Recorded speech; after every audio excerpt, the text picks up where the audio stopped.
Hello. This next story is borrowed from my time in my life when, for 9 years, I was in northern Alberta, Canada, in a small town that was cold and snowy, and this was a favorite Christmas time story. So it's a little odd saying this now. This is recorded in the late of March during the COVID-19 self-isolation season that all of us are in. But still, this one is a dear one to me because there are so many of my friends that are in this story. We begin. Oh, before we do, sorry. If you enjoy this video, please share, like, and subscribe. All right, get that out of the way. All right.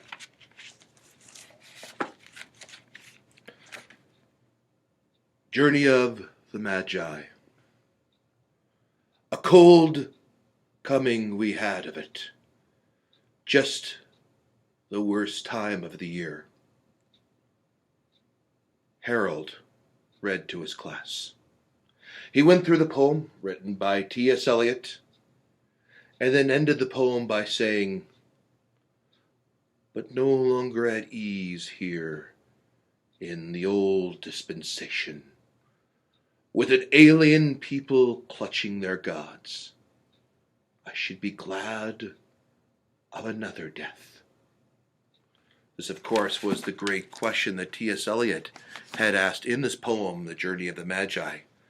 When the Magi, the wise men, had traveled from Persia to Bethlehem, a foreign, strange country to them, and when they saw the birth of Jesus Christ, they wondered, we saw a birth, but did we also see a death? Maybe our own death. Harold loved this poem.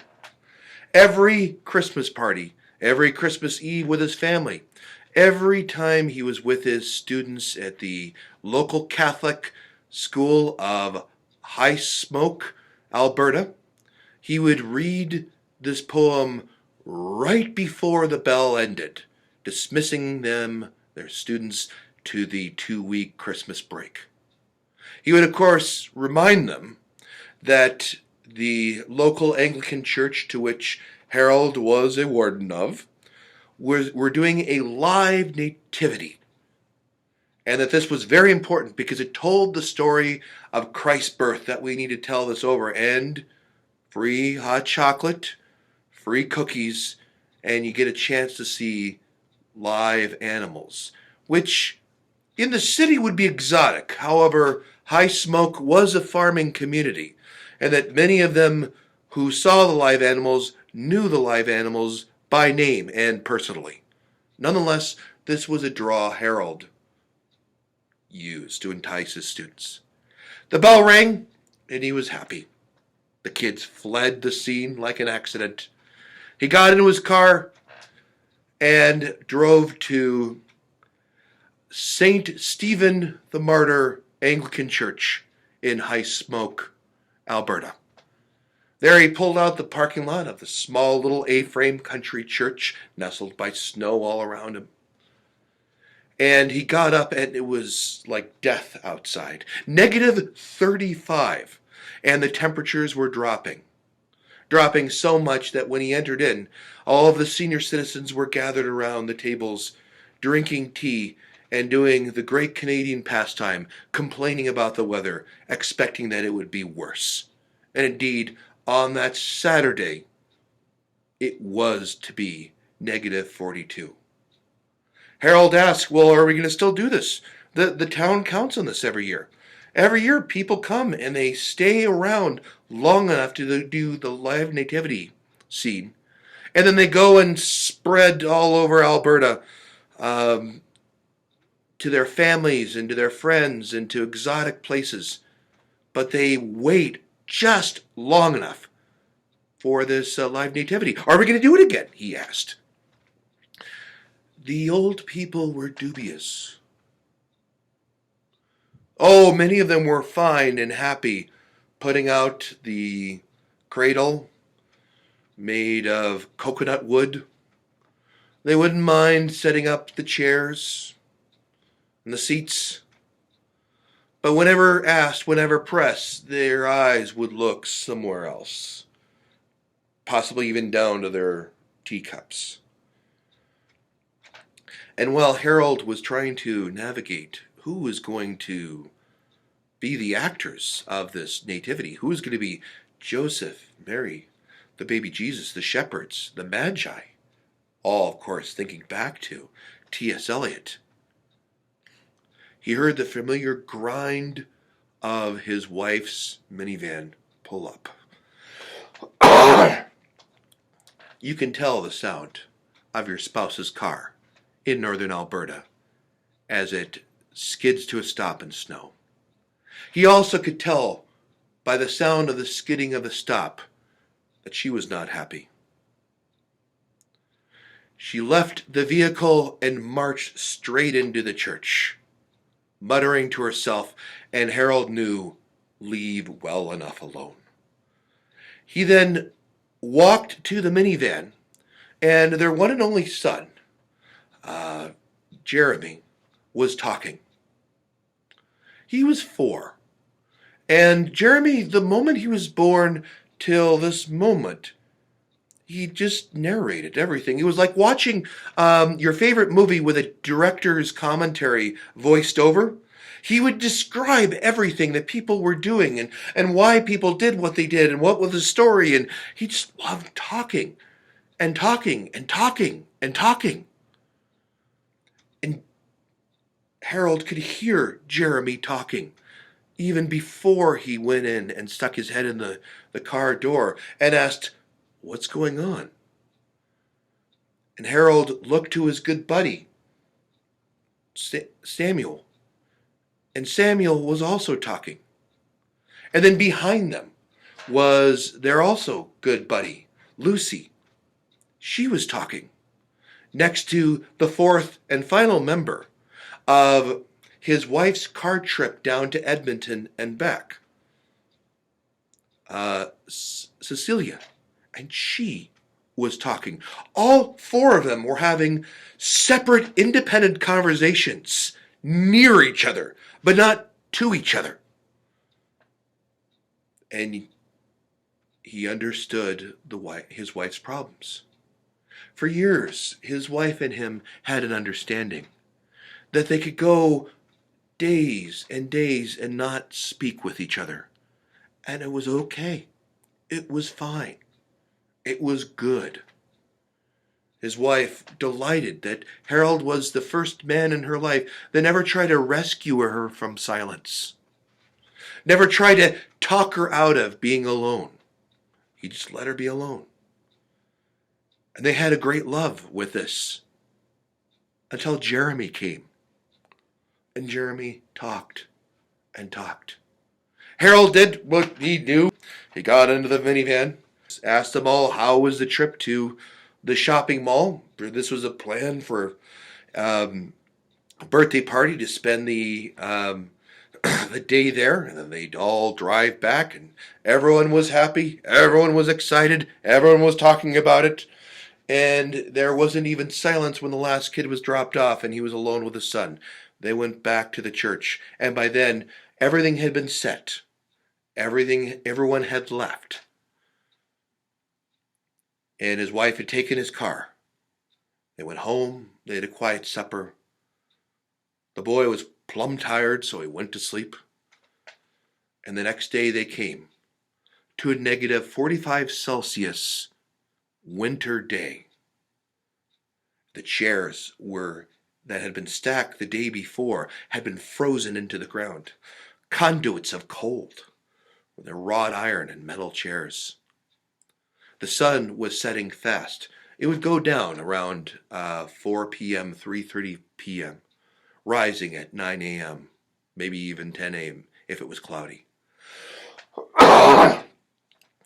Harold was there, set up the sound system with the microphone, and 20 minutes before the production, he realized he was the only one outside, bundled up in Gore-Tex and cotton and wool, and even his face was covered, sunglasses.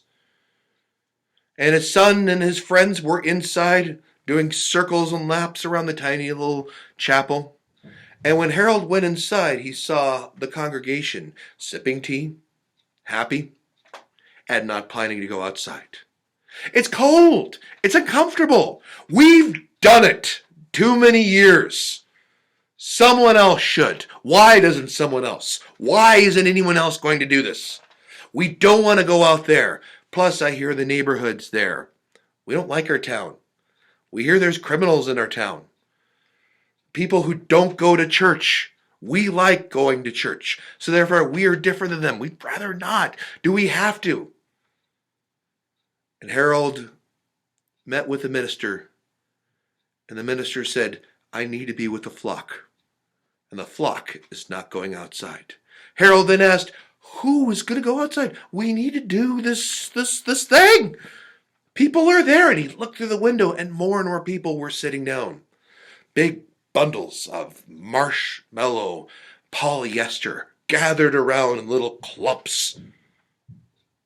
They came. Who is going to go to them? Not this year. The warden of the people spoke.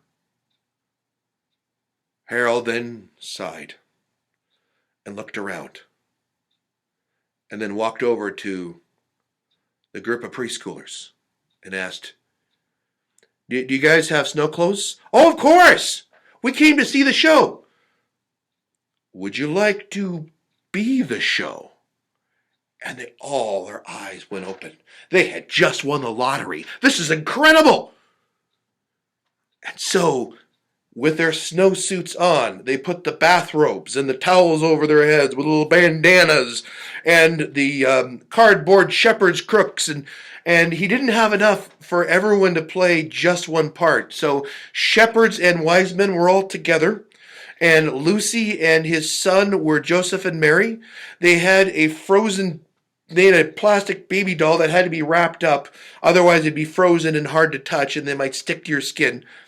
And everyone got to take in an animal, even the wise men, even Joseph and Mary. And Harold took to the microphone and said, thank you so much for all coming. We're doing these a little different this year. Our cast is incredibly young. He looked over to his wife, and his wife was like a bouncer at a nightclub. She had got them all in lines and would introduce them one by one and get them out. And so Harold began quoting Luke chapter 2. His son took the very live donkey, an old creature who had done this more summers than maybe the town was around. Lucy was sitting on it, and both of them smiling proudly. His boy narrated the whole experience. I'm leading a donkey. I'm in a play. This is my friend. We're not married. We are not married, nor am I a father. This is really just a plastic baby that's supposed to be to you, Jesus. You can believe he's Jesus, but really, her and I know it's plastic and it's not real. And plastic babies don't save anyone. And so they continued this narration. They walked in. He helped his pretend wife explain to the crowd over his father's narration of the microphone. And they stood, and the donkey looked at the boy, looked at Lucy, looked at Harold, and then looked up, as if hearing a voice from heaven, closed his eyes, sighed, and died. It was one of the most peaceful deaths they had ever seen a farmyard animal go through. Perhaps it was too cold. Perhaps it was too old. Or perhaps the donkey had attended one too many live nativity stories. But it was at that moment the donkey committed its spirit to the Lord.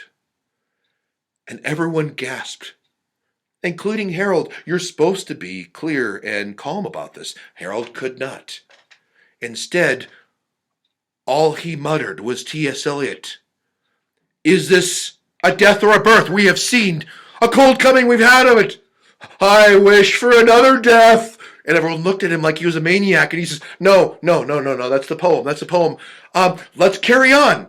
And so everyone else worked around the animal carcass, and the wise men came, the shepherds came, a hymn was sung, a Christmas carol performed, and in 10 minutes everything was done, and everyone straight into the church for hot cocoa to join the church. However, once the congregation saw the outsiders coming in, they quickly finished up their cup, snuck out the back behind the Eagle lectern, got into their cars, and took off to give room for the community people.